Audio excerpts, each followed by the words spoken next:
மந்திரியாரே, இதுவரை நடந்த ஆடல் பாடல் அனைத்து நிகழ்ச்சிகளும் நம் எல்லோரையும் இன்பத்தின் எல்லைக்கே இழுத்து சென்று விட்டது இல்லையா மந்திரியாரே? உண்மைதான்.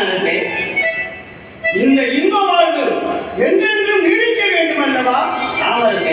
அது குறித்து நான் தங்களிடம் மிக மிக முக்கியமான விஷயத்தை பற்றி விளையாடப் போகிறேன். சொல்லுங்கள் அரசே. என் பேச்சுக்கள் வெறும் பேச்சல்ல மந்திரியாரே. உண்மைதான்.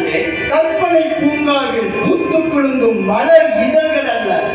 அத்தனையும் நிலையானவை, நிலைத்து நிற்பவை, நாளை நடக்க இருப்பவை. தேவர் குலத்திற்கு தொடர்ந்து பல தொல்லைகளை கொடுத்து வரும் ஒரே இனம் அரக்க இனம்தான். அதன் அரசன் யார் தெரியுமா? ஈரப்பசையில்லா இரும்பு இதயக்காரன், இரக்க குணம் மறந்த கல்நெஞ்சக்காரன். அவன்தான் ஹிரண்யன். அவன் தம்பியாகிய ஹிரண்யாகரன் முன்னொரு சமயம்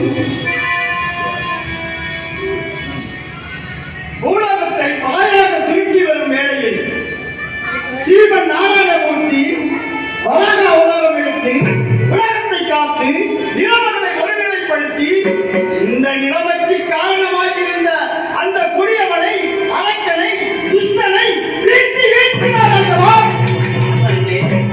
வெட்டுப்பட்ட அங்கத்தில் வழிந்தோடும் குருதியின் மறுபகுதி தீமையின் தோழனாய், துரோகத்தின் நண்பனாய், வையகத்தின் வாரிசாய், இந்த வையகத்தில் வாழும் அந்த பிசாசான கிரண்டியன் தற்சமயம் நம் இனத்தை அழித்துவிட்டு 14 லோகத்தையும் தான் ஒருவன் மட்டுமே ஆள வேண்டும் என்று அவனை